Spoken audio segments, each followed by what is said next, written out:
मैं हूं Smita Agarwal and welcome to my channel knowledge seekers of the economics. हमने पिछले वीडियोस में डिस्कस किया था इकोनॉमिक प्लानिंग, 5 ईयर प्लान्स के गोल्स, ये सारा डिस्कशन किया था। अब वो प्लानिंग हमारी बेसिकली अब हम डिस्कस करेंगे आगे किस बेसिस पे प्रायोरिटी दी गई। सबसे पहले अगर मैं बात करती हूँ, यहाँ पे पूरा चैप्टर में डिस्कस करेंगे हम agriculture sector, foreign trade, industrial sector, इन सब में और किस तरह से प्लानिंग अप्लाई किया गया, गोल्स अप्लाई किए गए। अब सबसे पहले मैं डिस्कस करती हूँ एग्रीकल्चर सेक्टर। एग्रीकल्चर सेक्टर जैसे 5 ईयर प्लान्स हमने गोल्स बनाया, उसमें 5 ईयर प्लान्स में एग्रीकल्चर सेक्टर को इम्पोर्टेंस दी गई।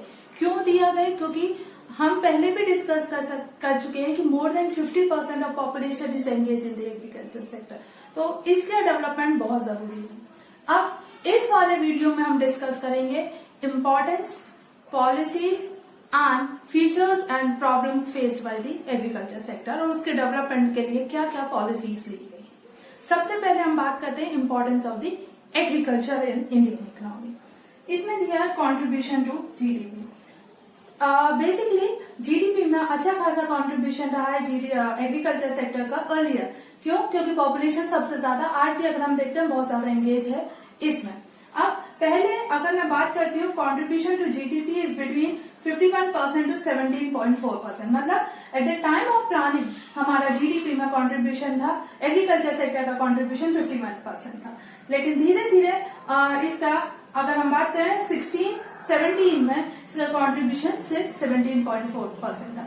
इसका मतलब ये नहीं है कि एग्रीकल्चर में ग्रोथ कम हो गई है, डिक्लाइन हो रही है। इसका मतलब ये है कि ग्रोथ बाकी के सेक्टर्स में भी हो रही है, इंडस्ट्रियल में, टर्शरी में, उनका कंट्रीब्यूशन और ज्यादा है एग्रीकल्चर सेक्टर से। फिर नेक्स्ट हम बात करते हैं, यहाँ पे हम डिस्कशन कर रहे हैं importance of agriculture in Indian economy.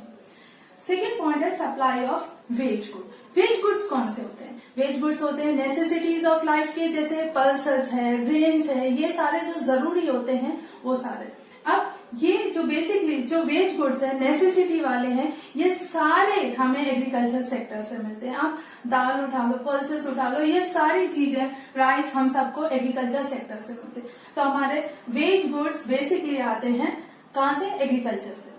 फिर source of employment, near about it is said more than 50% of population is engage in the agriculture. तो ये सबसे बड़ा अगर मैं मानूं सोर्स ऑफ एम्प्लॉयमेंट है। हालांकि आपने 9th में पढ़ी बहुत सारे अनएम्प्लॉयमेंट भी होते हैं एग्रीकल्चर सेक्टर में, जैसे सीजनल, डिस्गाइज, ये सारी चीजें रहती हैं। और दो फिर भी हम अगर बात करें सोर्स ऑफ एम्प्लॉयमेंट सबसे ज्यादा बेसिकली एग्रीकल्चर सेक्टर में रहते हैं। Then supply of raw material. Supply of raw material basically अगर मैं बात करूं, जैसे हमारे इंडस्ट्रियल सेक्टर है तो उनके लिए जैसे टेक्सटाइल के लिए उसको कॉटन चाहिए तो हमें एग्रीकल्चर से मिलता है। शुगर केन इंडस्ट्रीज को कहाँ से मिलेगा? शुगर इंडस्ट्रीज को शुगर केन से मिलता है। ऐसे ये सारे जो रॉ मटेरियल हैं इंडस्ट्रीज के लिए वो सारे मिलते हैं एग्रीकल्चर सेक्टर से। Then contribution to international and domestic trade.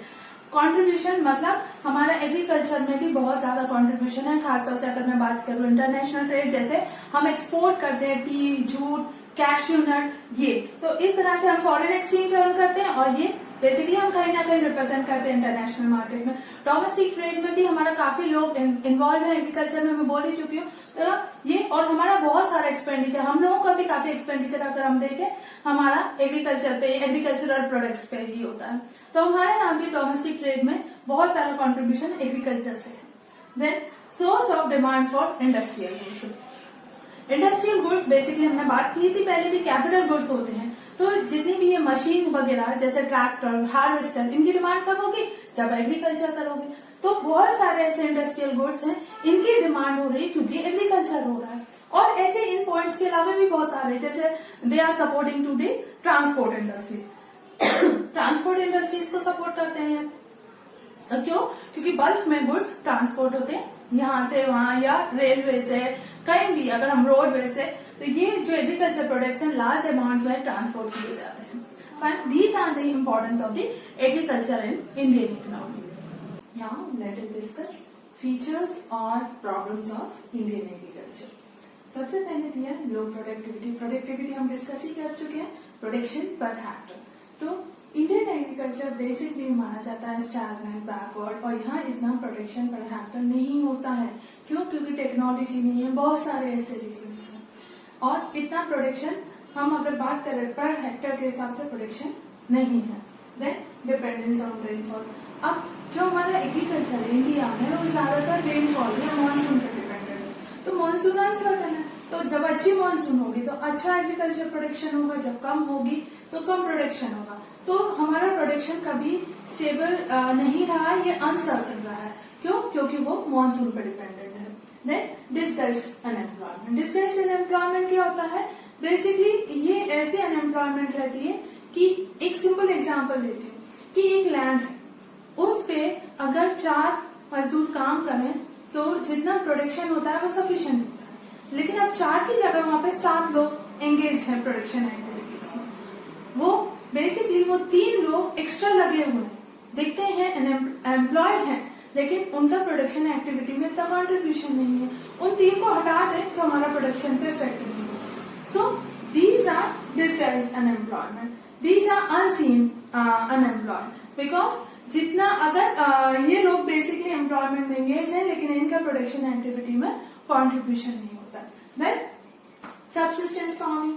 हमारे यहाँ इंडिया में फार्मिंग क्या होता है? बेसिकली वो इतना ही प्रोड्यूस करते हैं कि सबसिस्टेंस हो जाए, सफिशिएंट हो जाए उनकी फैमिली के लिए। उनको प्रॉफिट से ज्यादातर उतना मतलब नहीं होता। बेसिकली वो फार्मिंग इतना कर ही नहीं पाते कई बार कमर्शियल पर्पस या बाजार में बेचने के हिसाब से। सो बेसिकली ये सबसे बड़ी प्रॉब्लम होती है। क्यों? और इनके पास पैसा नहीं होगा, सरप्लस नहीं होगा बाजार में बेचने के लिए, तो कहाँ से फिर से इन्वेस्ट कर पाएंगे नेक्स्ट टाइम की फार्मिंग के लिए। देन स्मॉल और we can say small and scattered holding.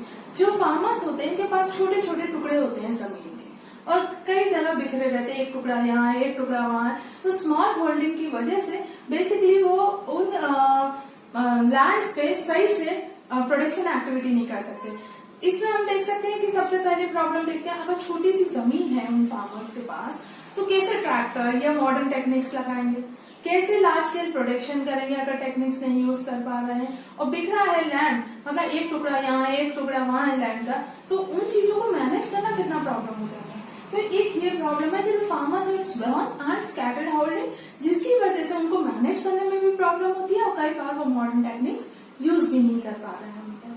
Then next landlord tenant conflict. ये एक प्रॉब्लम शुरू से ही चला आ रहा है कि जो लैंड पे बेसिकली अगर हम देखते हैं प्रोडक्शन एक्टिविटीज कौन करता है? टेनेंट। लेकिन उसका ऑनर कौन होता है लैंड का? लैंडलॉर्ड। तो टेनेंट कितनी भी मेहनत कर ले, उसकी अर्निंग या रेवेन्यू किसके पास जाएगा? लैंडलॉर्ड के पास। तो वो टेनेंट उतनी ही फिर मेहनत करने के लिए एनकरेज ही नहीं हो रहा, और उसके बाद जो उनको मिलता है वेजेस वो बहुत कम मिलती है।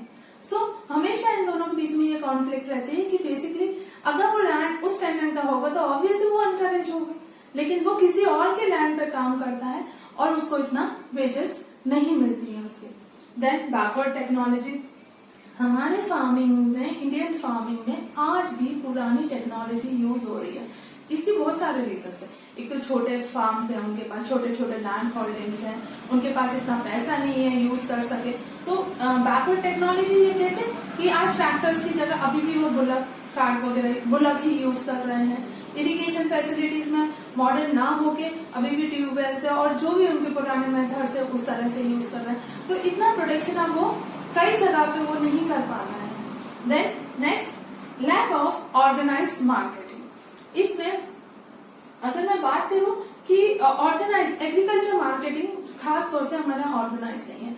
जो फार्मर्स होते हैं ना उनके साथ बहुत सारी प्रॉब्लम्स होती है ट्रांसपोर्टेशन की और बहुत सारी ऐसी। तो कई बार वो जो उनका प्रोड्यूस है ना लोकल जमींदार को ही बेच देते हैं, तो उसके बदले में उनको ज्यादा अमाउंट नहीं मिलता है।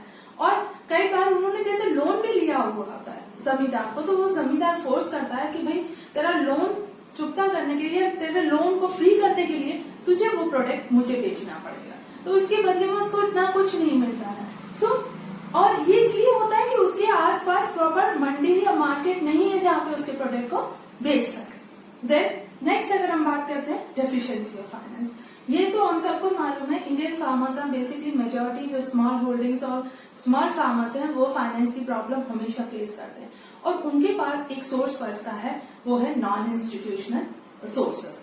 हमारे अगर हम बात करते हैं सोर्स ऑफ फाइनेंस में दो रहते हैं, institutional sources and non institutional sources. Institutional sources हो गए जैसे बैंक, फाइनेंशियल इंस्टीट्यूशन, और नॉन इंस्टीट्यूशनल कौन से हो गए, जमींदार, लैंडलॉर्ड्स, ये सब। अब अगर ये इनसे पैसा मांगेगा लैंडलॉर्ड से या नॉन इंस्टीट्यूशनल सोर्सेस से, जमींदार से, तो कई बार वो रिटर्न नहीं कर पाते ये लोन के अमाउंट को, तो बहुत ज्यादा उनका इंटरेस्ट बढ़ता चला जाता है। कई बार उनका लैंड भी चला जाता है उस लोन को चुकाने में। तो ये और उसके डेब्ट के ट्रैप में वो फंसते ही चले जाते हैं फार्मर्स, और ज्यादातर फार्मर्स ये नॉन इंस्टीट्यूशनल सोर्सेज के पास ही जाते हैं।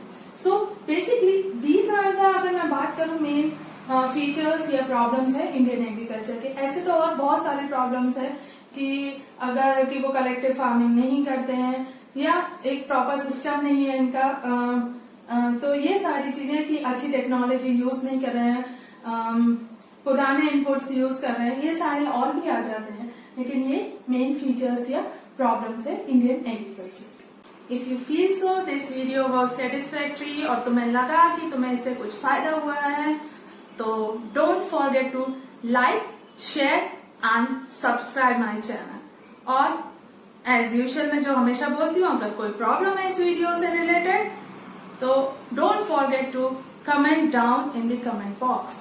Okay, bye, take care.